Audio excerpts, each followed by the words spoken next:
لیکن یہ تحقیقات بھی جو ابتدائی تحقیقات ہیں مظاہر نقوی کے خلاف، وہ بھی جسٹس سردار طارق صاحب نے کی ہیں، اور وہ تحقیقات میں ان کے خلاف ہی مواد آیا ہے۔ ان قریب آپ دیکھیں گے کہ مظاہر نقوی کے خلاف ریفرنس شروع ہونے والا ہے۔ اعجاز الاحسن کو آج کلین چٹ ضرور ملی ہے،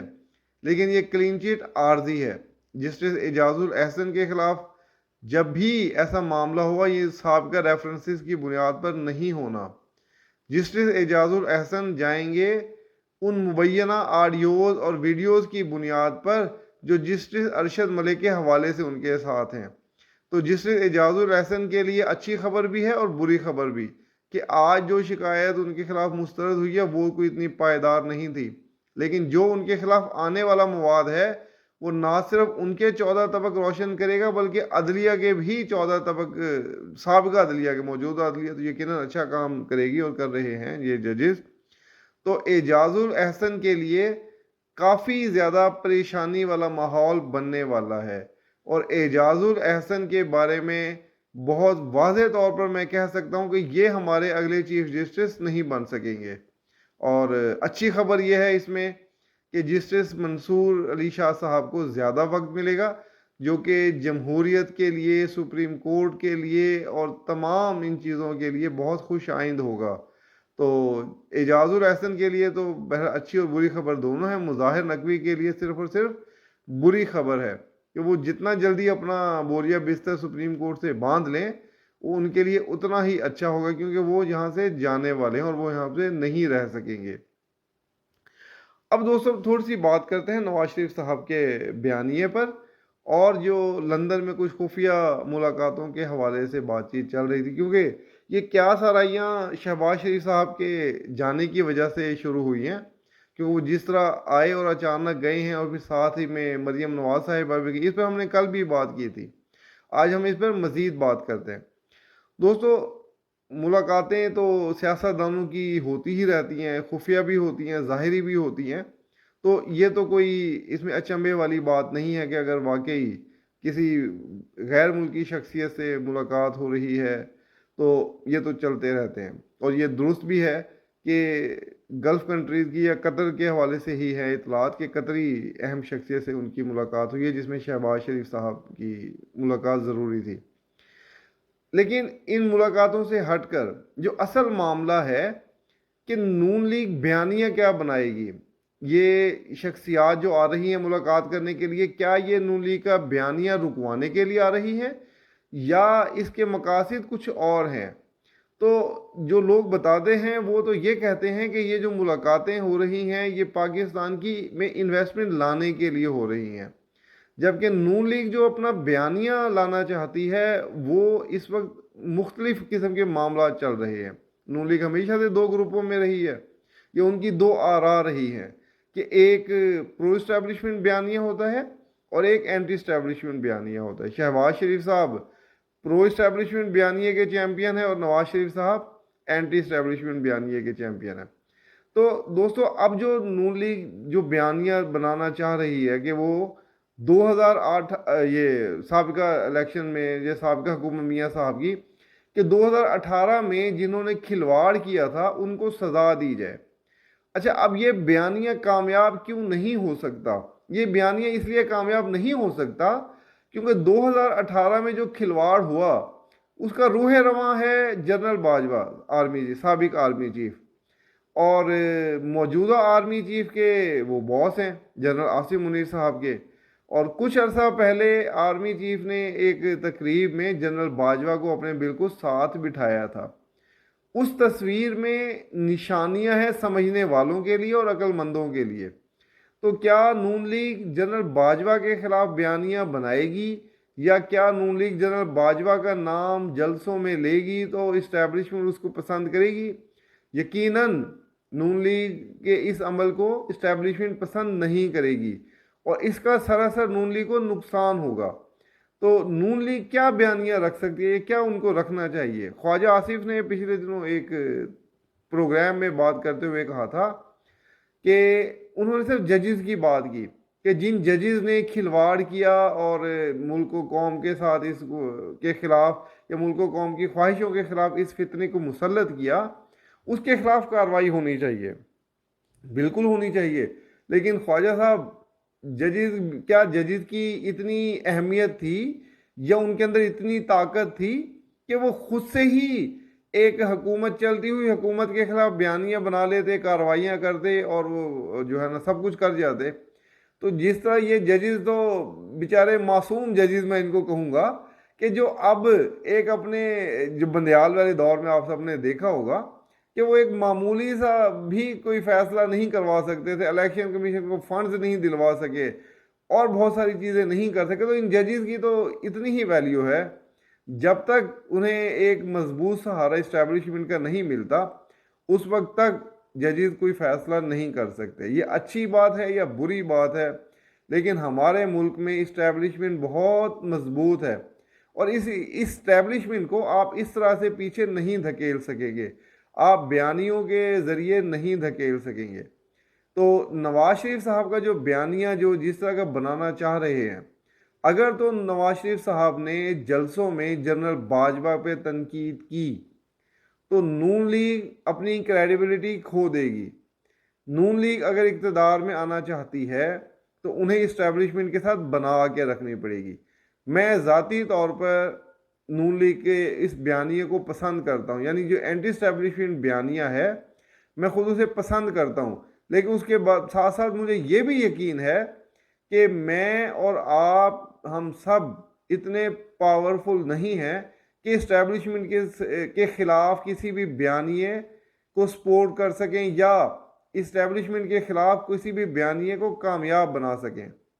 تو نون لیگ بھی نہیں کر سکے گی، اور جو ہے نا یقیناً اگر انہوں نے ایسا کیا تو ان کی جگہ پر پیپلز پارٹی تیار ہوگی۔ اب نون لیگ نے یہ فیصلہ کرنا ہے کہ آیا وہ جلسوں میں جنرل باجوہ کا نام لیں گے، یا گھما پھرا کے بس وہ گول مول بات جس کو کہتے ہیں نا کہ گونگلوں سے مٹی جھاڑنے والا۔ تو امکان اسی بات کا ہے، اور مجھے میاں نواز شریف سے بہت امید ہے، وہ بہت زرگ سیاست دان ہیں، وہ سمجھتے ہیں کہ اس وقت وہ جلسوں میں جنرل باجوہ کا نام لیں گے تو اس کے کیا اثرات ہوں گے۔ تو دوستو، میری رائے میں نون لیگ کا بیانیہ یہی ہوگا کہ وہ جلسوں میں ججز پر تنقید کریں گے، جنرل فیض حمید پر تنقید کر لیں گے، کیونکہ جنرل فیض حمید کا معاملہ ایک الگ ہے، لیکن جنرل باجوہ پر وہ تنقید نہیں کریں گے۔ اور یہ بھی حقیقت ہے کہ تمام خرابیوں کی جڑ یا تمام خرابیوں کا جو فیصلہ تھا وہ آرمی چیف کی مرضی کے بغیر نہیں ہو سکتا۔ تو اس وقت کی اسٹیبلشمنٹ نے جو بھی کیا وہ جنرل باجوہ کی مرضی سے کیا، اور اس کے اگر ذمہ دار اگر کوئی شخص ہے تو وہ صرف اور صرف جنرل باجوہ ہیں۔ تو جنرل باجوہ پہ آپ تنقید کریں گے تو پھر آپ کے ساتھ جو ہوگا وہ آپ خود بھی پتہ ہے کہ کیا ہوگا، تو پھر آپ کو حکومت بھی نہیں ملے گی، اور پی ٹی آئی کی صف میں شامل ہو جائیں گے آپ بھی، اور اگر آپ نہیں کریں گے تو حکومت ملنے کے امکانات بہت زیادہ ہیں۔ تو اب دیکھنا ہے کہ میاں نواز شریف صاحب اپنے چھوٹے بھائی شہباز شریف کو وزیر اعظم بنتے دیکھنا چاہتے ہیں، یا وہ نون لیگ کی جگہ پیپلز پارٹی کو دینا چاہتے ہیں۔ تو دوستو، اس کا فیصلہ تو 21 اکتوبر کے بعد ہوگا، یا یہ ان جلسوں میں ہوگا جو ابھی نون لیگ نے کرنے ہیں۔ یہ نواز شریف صاحب کے آنے سے پہلے کچھ 7 جلسے وہ کر رہے ہیں، اس میں کیا موقف اختیار کریں گے اس سے واضح ہو جائے گا۔ تو دوستو، اس کے ساتھ ہی مجھے اجازت دیجیے، انشاءاللہ اگلے ویلاگ میں ہم دوبارہ بات کریں گے۔ اور آخر پہ آپ سے پھر وہی گزارش ہے کہ جن دوستوں نے ابھی تک چینل سبسکرائب نہیں کیا وہ چینل کو سبسکرائب کر دیں، جنہوں نے سبسکرائب کیا ہوا ہے وہ ویڈیو کو لائک بھی کر دیں، اور اس ویڈیو کو اور بھی دوستوں کو شیئر کریں تاکہ ہمارا چینل زیادہ اچھا اور زیادہ بہتر چل سکے۔ تو دوستو، اس کے ساتھ ہی مجھے اجازت دیجیے، اپنا بہت سا خیال رکھیے گا، تب تک کے لیے شکریہ، اللہ حافظ۔